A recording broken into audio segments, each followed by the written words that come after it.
وبه نستعين على أمور الدنيا والدين والصلاة والسلام على أشرف الأنبياء والمرسلين سيدنا وحبيبنا ومولانا محمد وعلى آله وأصحابه أجمعين أما بعد وقد قال الله تعالى في القرآن الكريم وهو أصدق القائلين أعوذ بالله من الشيطان الرجيم بسم الله الرحمن الرحيم يا أيها الذين آمنوا كتب عليكم الصيام كما كتب على الذين من قبلكم لعلكم تتقون.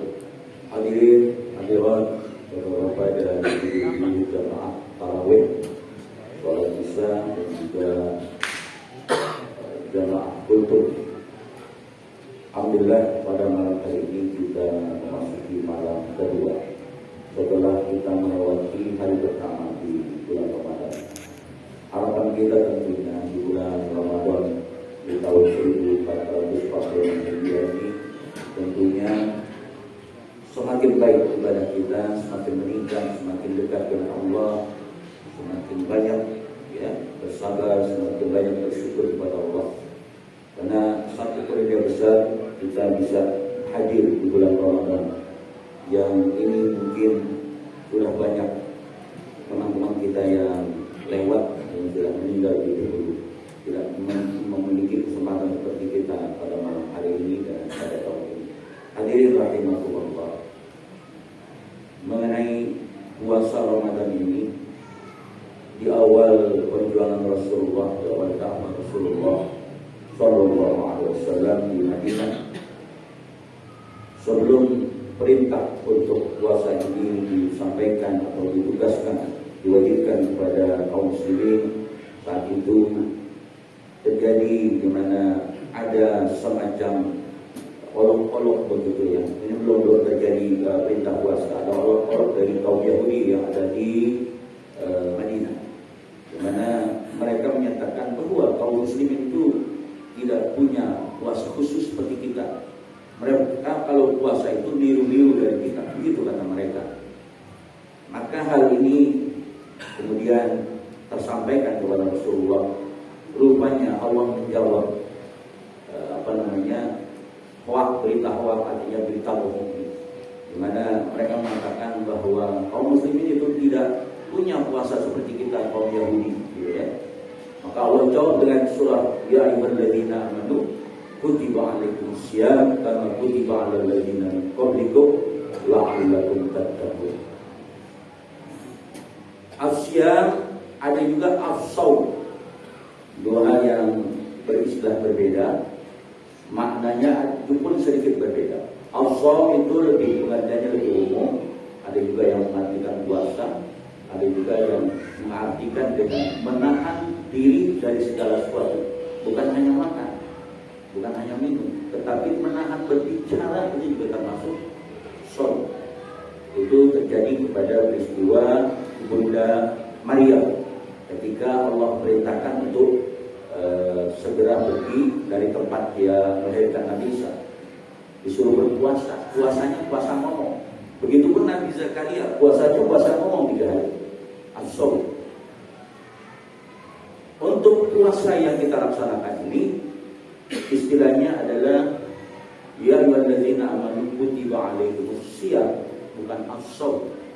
As-syiyam itu ada aturan, yang ada syariat yang harus kita jalankan, tidak bisa sembarangan, harus sesuai dengan ketentuan yang ada, di mana kita paham betul bahwa untuk bisa puasa itu harus ada niat malam harinya.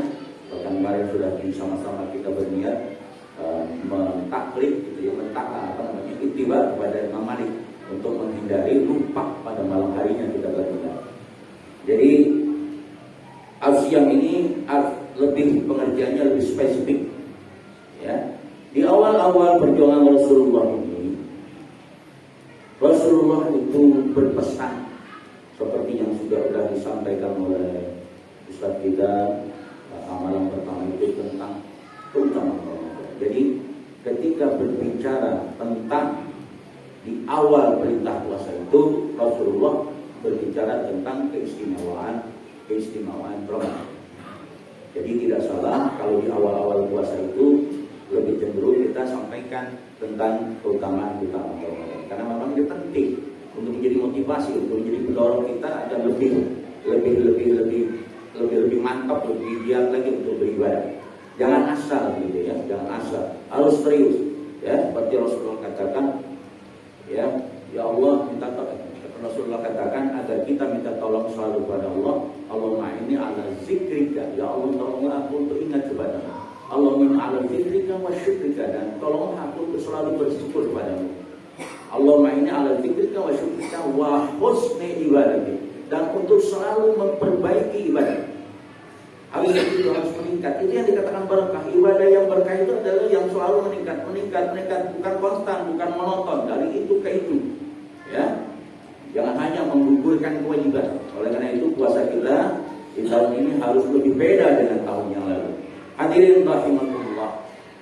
Satu hal yang ingin saya sampaikan, yakni puasa itu di awal-awal Rasulullah menerima perintah daripada puasa itu, Rasulullah mengatakan, kalau Rasulullah SAW, as-sawmu junnatun, puasa itu adalah perisai. Puasa adalah benteng, ya, perisai diri, seperti perisainya perang ketika seseorang berperang, begitu kata Rasulullah. As-sawmu junnatun, puasa itu adalah benteng. Benteng dari apa? Yang pertama adalah kita membentengi diri kita ini dari hawa nafsu kita. Hawa nafsu yang selalu membelenggu kita, mengarahkan kepada hal-hal yang tidak baik. Karena kata Allah sendiri, inna nafsa la ammaratun bisu. Maka tugas kita di bulan Ramadan ini adalah berusaha membentengi diri kita, jangan sampai kita dituruti atau menuruti kemauan hawa nafsu. Di atas hawa nafsu atau yang mengekang hawa nafsu itu adalah setan. Ya, jadi oleh karena itu kita terbentengi dengan puasa ini dari hawa nafsu kita yang ammarah, gitu ya, kepada nafsu yang mutmainnah. Ammarah itu artinya susah dikendalikan. Menjadi nafsu yang seperti apa? Yang mutmainnah, yang dia nurut pada maunya kita, ya, pada maunya kemauan kita sesuai dengan yang diatur oleh Allah di dalam Al-Quran dan di dalam hadis Rasulullah. Jadi nafsu yang diarahkan, sehingga seluruh aktivitas kita, kalau nafsu kita sudah bisa kita kendalikan, maka itu menjadi junnah, menjadi benteng, perisai buat diri kita terjebak kepada jebakan-jebakan setan, ya, jebakan-jebakan setan yang kita mungkin kita tidak pahami, terkadang kita masuk ke dalam jebakannya. Hadirin rahimakumullah, oleh karena itu kita dengan puasa ini bisa menjadi orang yang memiliki kepribadian yang tangguh menghadapi berbagai cobaan, godaan, terutama godaan hawa nafsu, godaan dunia ini, ya, godaan dunia ini. Hadirin rahimakumullah. Yang kedua, perisai dari apa? Melindungi diri kita dari apa? Dari azab api neraka. Dengan puasa ini ada satu pintu yang dipersiapkan buat orang yang puasa, namanya babur rayyan. Kita akan masuk dari pintu itu kalau kita puasanya benar. Kalau puasa kita betul-betul karena Allah Subhanahu wa taala. Oleh karena itu penting di dalam kita beribadah itu pokok utamanya adalah keikhlasan, bukan hanya sekedar ikut-ikutan kita beribadah. Wa ma umiru illa liya'budullaha mukhlishina lahuddin. Kalian tidak diperintahkan kecuali untuk beribadah, mengikhlaskan diri karena Allah Subhanahu wa taala, bukan karena yang lain. Ini yang pertama, puasa adalah junnah. Sekali lagi, puasa itu junnah. Apakah tiap orang yang puasa bisa menjadi junnah bagi dirinya puasa itu? Enggak semua. Tergantung bagaimana kualitas ibadahnya. Kalau puasanya hanya sekedar ikut-ikutan, hanya sekedar ngelihat ramainya banyak orang ke masjid, dia ke masjid, orang puasa dia puasa, tidak tahu ilmunya, segala sesuatu pun harus tahu ilmunya. Tanpa ilmu, mardudatun la tuqbal, akan ditolak, ya, segala amal baik kita. Harus pakai ilmu. Hadirin rahimakumullah.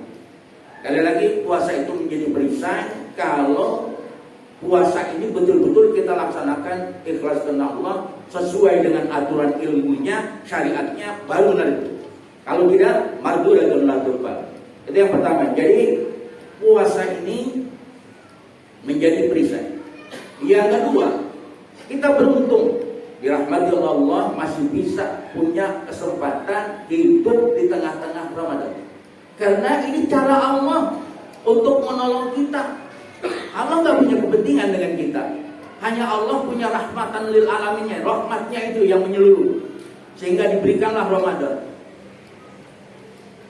Sebagaimana Rasul katakan, yang kedua ini adalah bahwa Ramadan ini sepanjang waktunya itu penuh dengan ampunan Allah Subhanahu wa taala.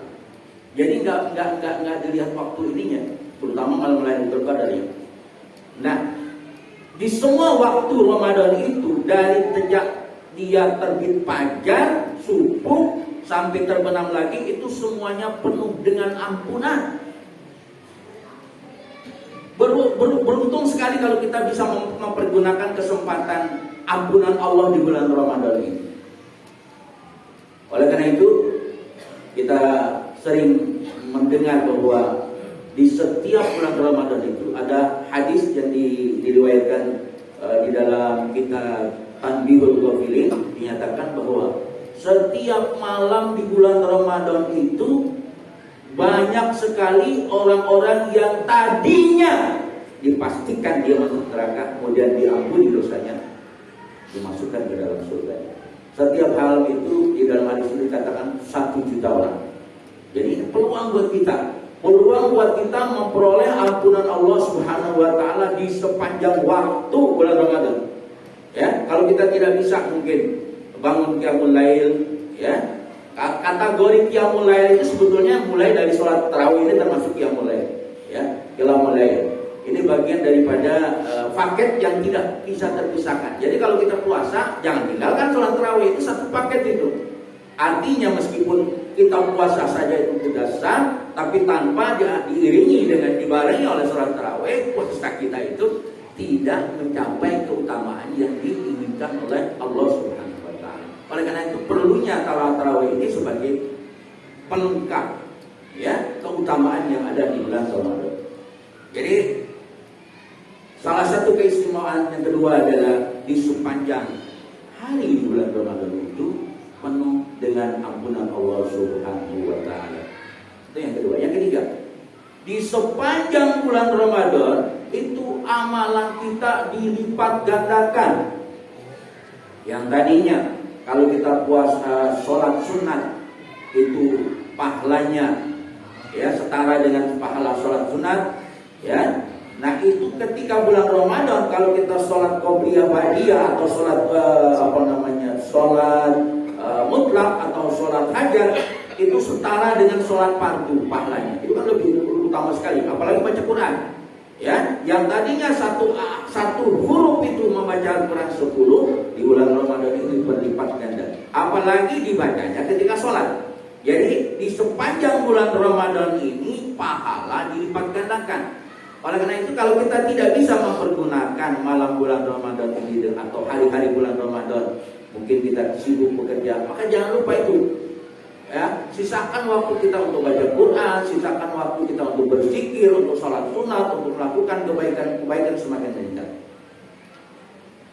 3 hal ini penting saya sampaikan karena terkadang kita hanya mengejar puasanya saja, ya, hanya mengejar waktu puasanya. Padahal rangkaian yang dikatakan ibadah puasa Ramadan itu adalah tidak terpisahkan dengan sholat qiyamul lailnya, dari sholat isya, sholat tarawih, ya, itu. Apalagi kalau kita bisa bangun di tengah malam, itu lebih setengah malam, di pertengahan malam atau di sepertiga malam. Ya, ada waktu-waktu yang dimana mustajab, ya. Ada waktu namanya sahur, ya, waktu sahur itu juga mustajab. Ya, dimana Allah katakan ketika mereka di waktu sahur itu mereka beristighfar. Maka saat-saat waktu sahur itu, saat-saat dimana kita makan sahur itu, setelah makan atau sebelum makan sahur kalau tidak, ya, sekitar 3:30 sebelum makan sahur itu lakukan sholat minimal 2 rakaat, istighfar banyakin, ya, karena tidak ada dari kita ini orang yang tidak berdosa, kita ini penuh dosa. Oleh karena itu dengan memanfaatkan momen di bulan Ramadan ini pengampunan Allah Subhanahu wa taala, maka insya Allah kita keluar dari bulan Ramadan ini terbebas dari api neraka, ya, suci dari segala dosa, ya, diterima iman Islam kita, diterima puasa kita, dan kita dijadikan hambanya yang selalu taat kepada Allah, selalu taat kepada Rasulullah, dibimbing terus di dalam sisa-sisa perjalanan waktu kita sampai hatta ya'tiyakal maut, sehingga maut menjelang kita. Barangkali ini yang bisa saya sampaikan. Assalamualaikum warahmatullahi wabarakatuh. Waalaikumsalam.